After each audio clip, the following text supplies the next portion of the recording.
Assalamualaikum warahmatullahi wabarakatuh. Nama saya Sultan Ulum dari kelas 11 IPA 6, mau mempresentasikan tentang tugas saya, yaitu tentang pahlawan kemerdekaan Indonesia, dalam hal ini Dr. Does Dekar. Tanpa banyak kata, mari kita simak video berikut ini. Dr. Ernest Francois Eugene Does Dekar, atau umumnya dikenal dengan Does Dekar atau Danu Dirja Setiabudi, merupakan pahlawan Indonesia yang lahir di Pasuruan, Hindia Belanda pada 8 Oktober 1879. Ia merupakan pria yang berdarah blasteran dari ayahnya yang Belanda dan ibunya yang Indonesia Jerman. Does Dekar memiliki peran penting dalam awal-awal revolusi kemerdekaan Indonesia dengan memiliki jiwa nasionalisme yang tinggi walaupun bukan sepenuhnya berdarah Indonesia. Beliau sudah memiliki benih-benih nasionalisme dari mudanya. Ia saat muda selalu membela orang-orang pribumi yang kerja di tempat kerjanya, yang mereka para pribumi sering diberikan gaji yang lebih sedikit dari yang dijanjikan oleh atasannya. Lalu, jiwa ingin kemerdekaannya pun terlihat pada 1902.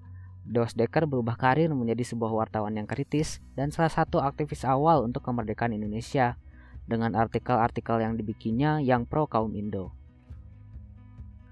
Dari terkenalnya artikel-artikel itu pula, rumahnya Does Dekar di dekat Stovia menjadi tempat berkumpul para perintis gerakan kebangkitan nasional Indonesia, di antaranya Sutomo atau Bung Tomo dan Cipto Mangunkusumo yang berkumpul di sana untuk belajar dan berdiskusi.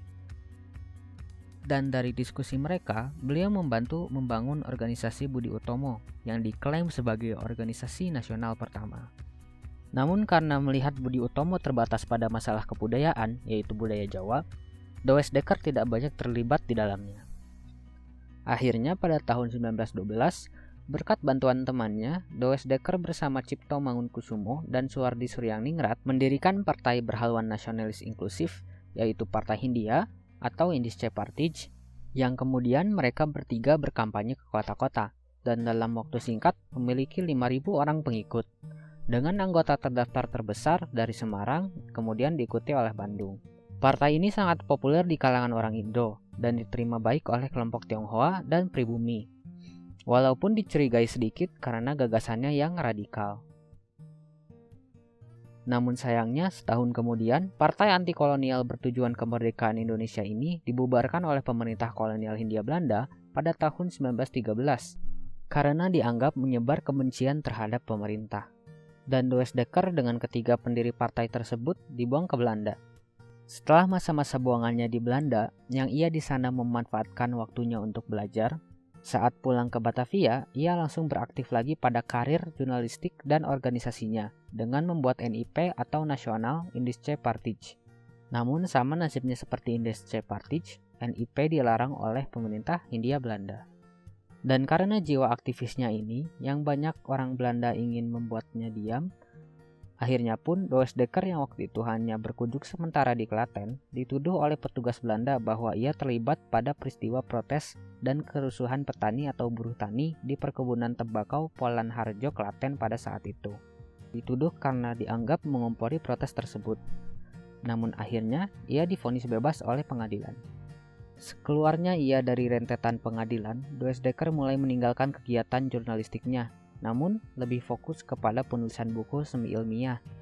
Dan atas dukungan Suwardi yang saat itu sudah mendirikan perguruan taman siswa, ia ikut ke dalam dunia pendidikan dengan mendirikan sekolah KI atau Kesatrian Institut di Bandung yang sampai sekarang masih berdiri menjadi SMP Negeri 1 Bandung.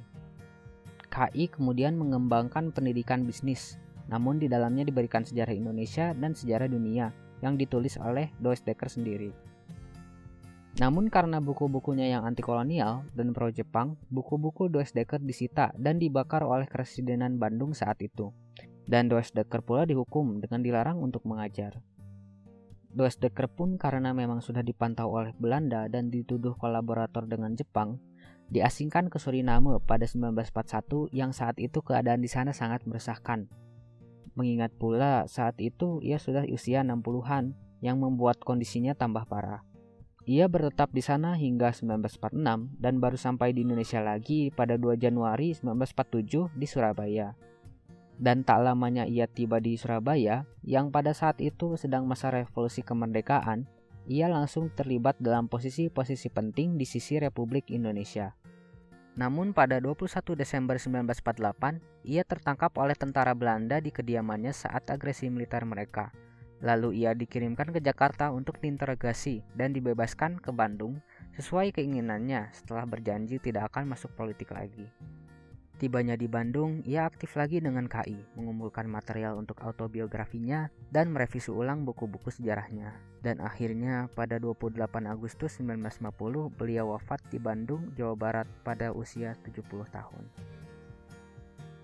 Dari kutipan sedikit tentang hidup beliau yang saya sudah sampaikan, tidak salah lagi bahwa beliau dapat dikatakan dan layak disebut menjadi pahlawan Indonesia menurutku. Dan terakhir, pesan inspiratif yang saya dapatkan dari perjuangan Bapak Doris Dekker ini, melihat perannya dalam keinginan ia untuk memberikan Indonesia kemerdekaan, mulai dari dunia jurnalis kemudian ke dunia politik, dan walaupun saat ia terhalang dari dunia politik, ia pun mencari cara lain dengan masuk ke dunia pendidikan agar waktunya bisa bermanfaat untuk kemerdekaan. Kegigihannya ini untuk memberikan segalanya kepada kemerdekaan dan kesejahteraan masyarakat merupakan pesan yang sangat inspiratif bagi saya. Maka dari itu, marilah kita sebagai pelajar Indonesia untuk belajar yang giat agar nanti saat kita sudah besar, bisa membanggakan dan memajukan negara kita sebagaimana Bapak Doris Dekker memperjuangkan hidupnya untuk negara ini. Terima kasih telah menyimak presentasi saya Sultan Saulum dari 11 IPA 6 pamit. Wassalamualaikum warahmatullahi wabarakatuh.